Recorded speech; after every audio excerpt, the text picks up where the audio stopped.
horrible beyond conception was the change which had taken place in my best friend, Crawford Tillinghast. I had not seen him since that day, 2 months and a half before, when he had told me toward what goal his physical and metaphysical researches were leading. When he had answered my awed and almost frightened remonstrances by driving me from his laboratory and his house in a burst of fanatical rage, I had known that he had now remained mostly shut in the attic laboratory with that accursed electrical machine, eating little and excluding even the servants, but I had not thought that a brief period of 10 weeks could so alter and disfigure any human creature. It is not pleasant to see a stout man suddenly grow thin. And it is even worse when the baggy skin becomes yellowed or gray, the eyes sunken, circled, and uncannily glowing. The forehead veined and corrugated, and the hands tremulous and twitching. And if this added to this, there would be a repellent unkempt, a wild disorder of dress, a bushiness of dark hair right at the roots.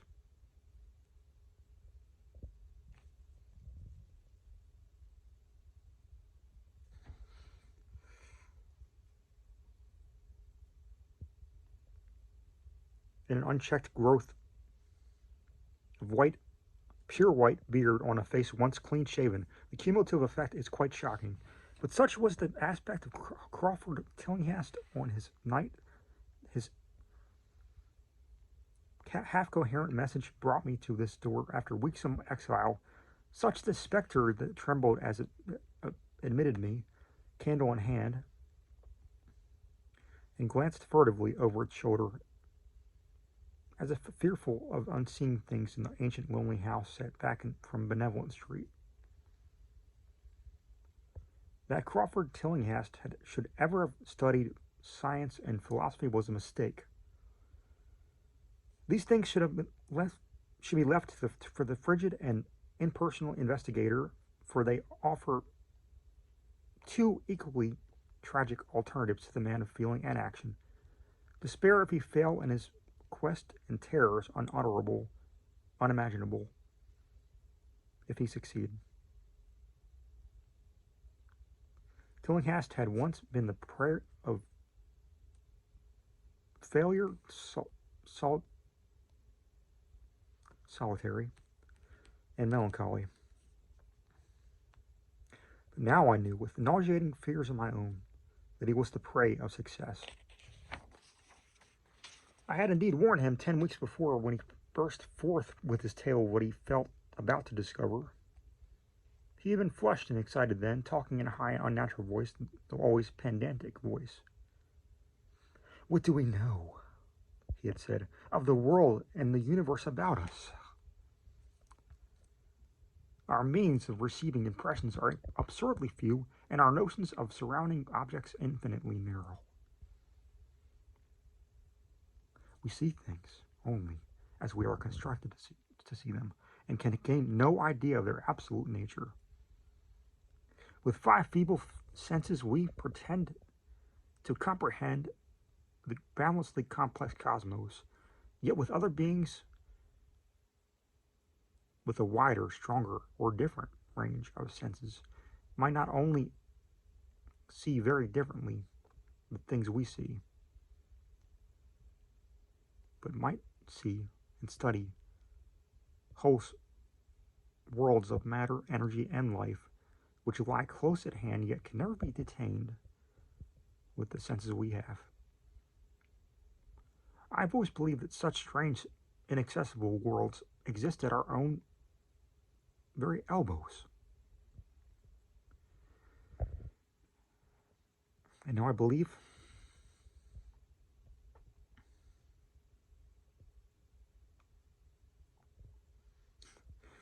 I have found a way to break the barriers. I am not joking. Within 24 hours, that machine near the table will generate waves acting on unrecognized sense organs that exist in us as atrophied or rudimentary vestiges.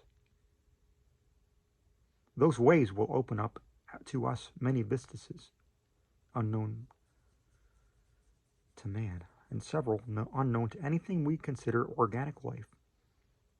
We shall see that at which dogs howl in the dark, and that at which cats prick up their ears after midnight. We shall see these things and other things which no breathing creature has yet seen.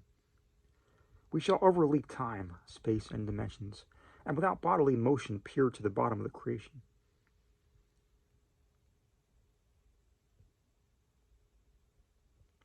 When Tillinghast said these things, I remonstrated, for I knew him well enough to be frightened rather than amused. But he was a fanatic, and drove me from the house. Now, he was no less a fanatic, but his desire to speak had conquered his resentment, and he had written me imperatively in a hand I could scarcely recognize. As I entered the abode of my friend, so suddenly metamorphosed to a shivering gargoyle, I became infected with the terrors which seemed stalking in all the shadows.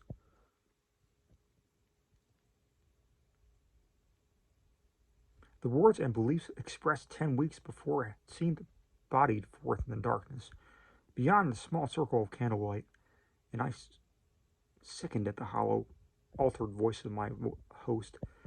I wished the servants were about, and did not like when he had said they all left 3 days previously. It seems strange that old Gregory, at least, should desert his matter without telling, as tried a friend as I. It was he who had given me all the information I had of Tillinghast after I was repulsed in rage. Yet I soon subordinated all my fears from my growing curiosity and fascination. Just what Crawford Tillinghast now wished of me, I can only now guess. But that he had some stupendous secret or discovery to impart, I could not doubt. Before I protested at his unnatural pryings into the unthinkable, now that he had evidently succeeded to some degree, I almost shared his spirit, terrible though this cost of victory appeared.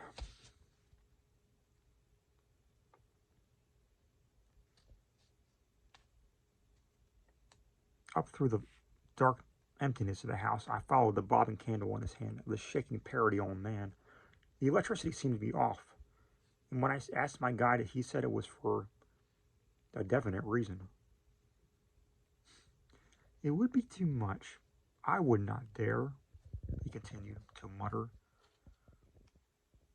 I especially noted his new habit of muttering, for it was not like him to talk to himself. We entered the laboratory in the attic, and I observed the detestable electrical machine glowing with a sickly, sinister violet luminosity.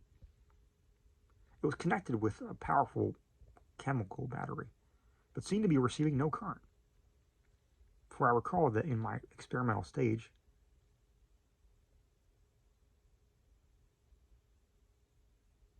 it sputtered and purred when in action. In reply to my question, Tillinghast mumbled this permanent glow was not electrical in any sense that I can understand. He now seated me near the machine, so it was on my right, and turned a switch somewhere below the crowning cluster of glass bulbs. The usual sputtering began to turn to a whine and terminated in a drone so soft as to suggest a return to silence.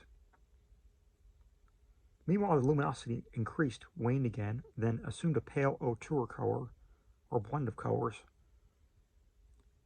which I can neither place nor describe. Tillinghast had been watching me and noting my puzzled expression. "Do you know what that is?"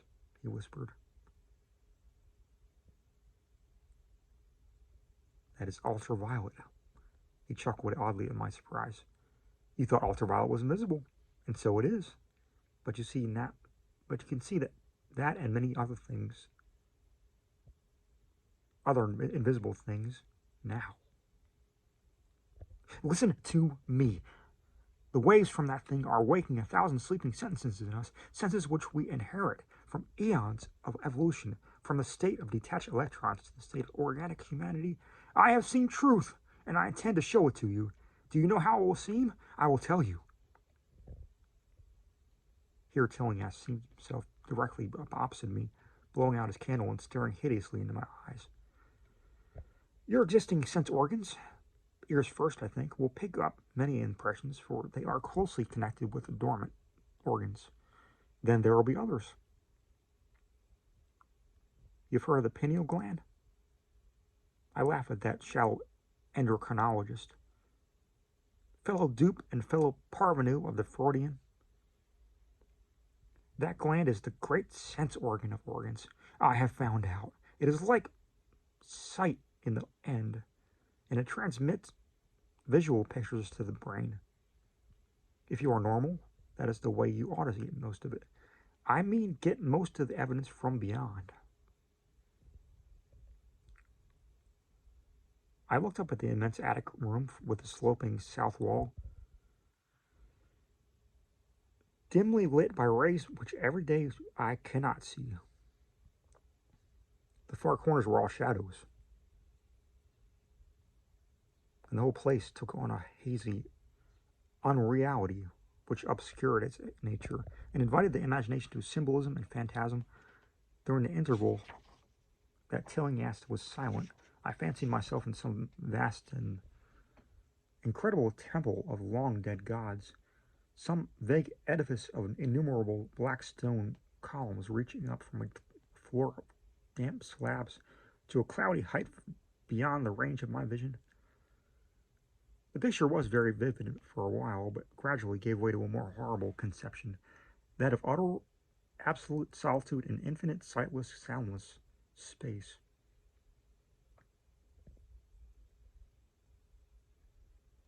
There seemed to be a void, and nothing more. And I felt the childish fear which prompted me to draw from my hip pocket the revolver I had always carried after dark since the night I was held up in East Providence. Then, from the farthermost regions of my remoteness, a sound softly glided into existence.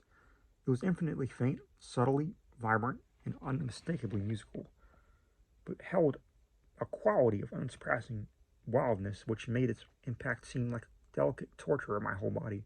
I felt sensations like those one feels when accidentally scratching ground glass. Simultaneously, there develops something like a cold drought, which apparently swept past me from the direction of the distant sound.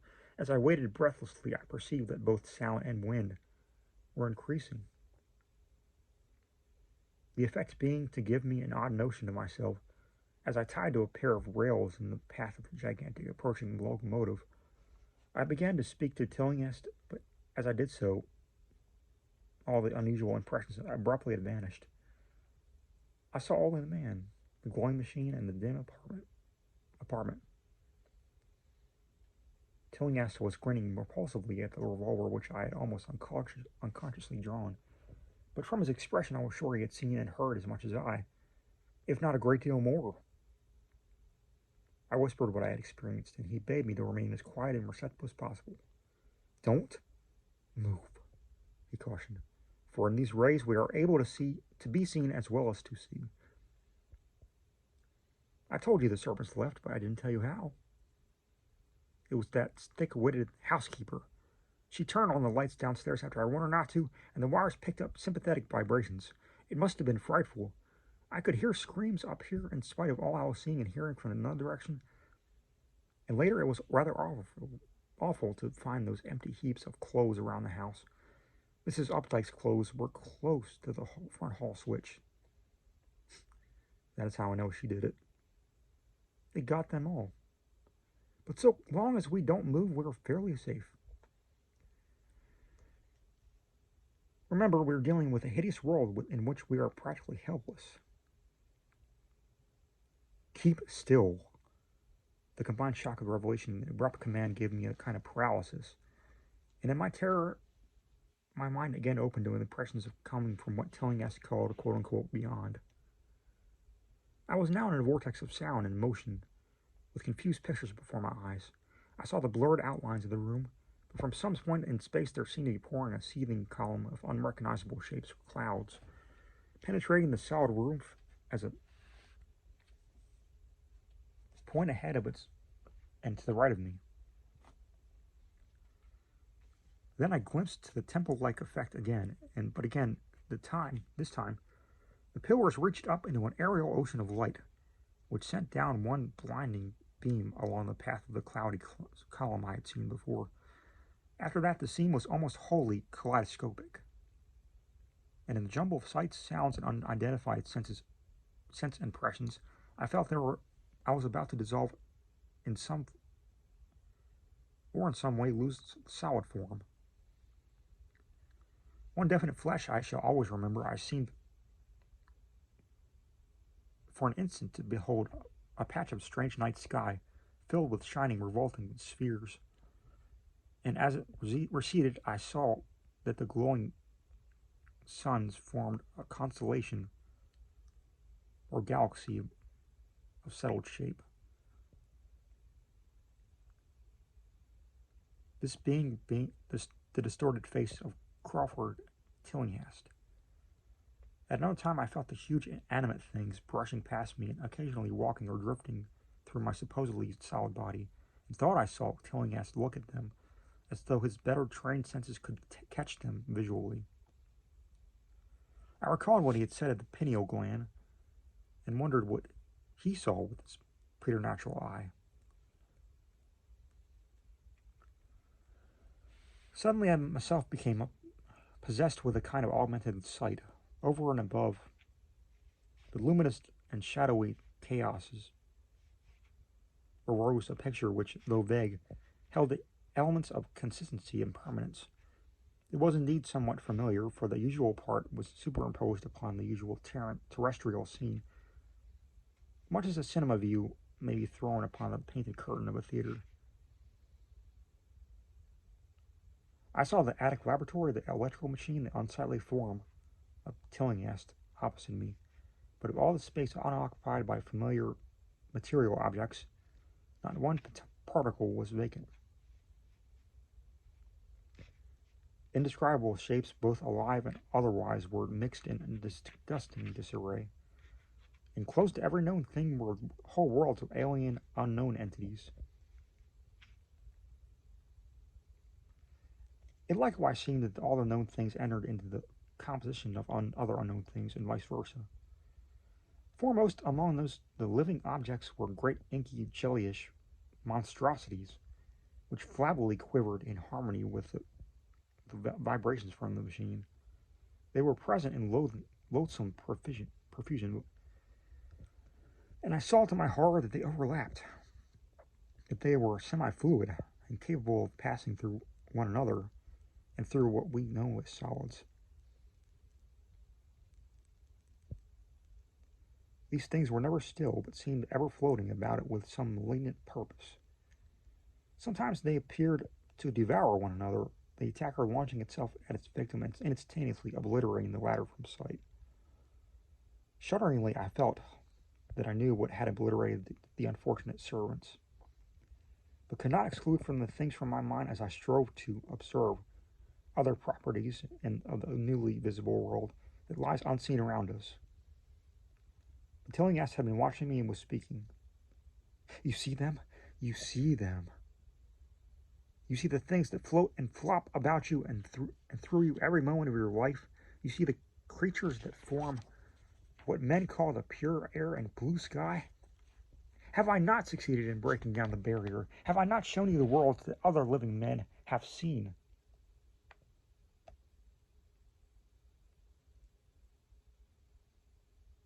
No other living men have seen.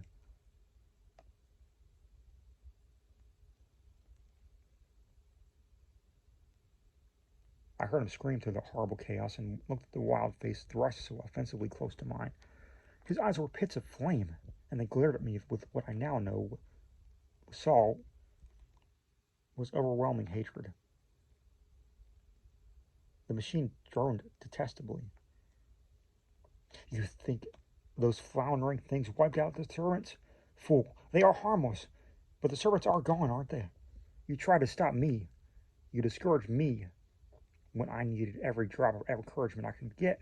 You were afraid of the cosmic truth, you damn coward. But now I've got you. What swept up the servants? What made them scream so loud? Don't know, eh? You'll know soon enough. Look at me. Listen to what I say. Don't suppose there are really any such things as time and magnitude. Do you fancy there are such things as form and matter? I tell you, I've struck depths in that your little brain can't picture. I've seen beyond the bounds of infinity and drawn down demons from the stars. I've harnessed the shadows that strive from world to world to sow death and madness. Space belongs to me. Do you hear? Things are hunting me now. The things to devour and dissolve, but I know how to elude them. It is you they will get, as they got the servants. Stirring, dear sir? I told you it was dangerous to move. I have saved you so far by telling you to keep still, saved you to see more sights and to listen to me. If you hadn't moved, they would have been at you long ago. Don't worry. They won't hurt you. They didn't hurt the servants. It was seeing that made the poor devil scream so. My pets are not pretty, for they come out of places where aesthetic standards are very different. Disintegration is quite painless, I assure you, but I want you to see them. I almost saw them, but I know how to stop. You were not curious? I always knew you were no scientist. Trembling, eh? Trembling with anxiety to see the ultimate beings I have discovered? Why don't you move then, huh? Tired? Well, don't worry, my friend, for they are coming.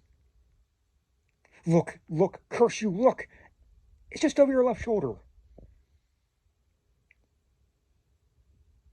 What remains to be told is very brief, but it may be familiar to you from the newspaper accounts. The police had heard a shot in the old Tillinghast house and found us there. Tillinghast dead and me unconscious. They arrested me because the revolver was in my hand, but released me in 3 hours after they found it was apoplexy which had finished Tillinghast, and saw that my shot had been directly at the noxious machine which now lay hopelessly shattered on the laboratory floor. I did not tell very much of what I had seen, for I feared the coroner would be skeptical. But from the evasive outline I did give, the doctor told me that I had undoubtedly been hypnotized by the vindictive and homicidal madman. I wish I could believe that, doctor. It would help my shaky nerves if I could dismiss what I now have to think of the air and the sky about and above me. I never feel alone or comfortable. And a hideous sense of pursuit sometimes comes chillingly on me when I am weary. What prevents me from believing the doctor in this is this one simple fact.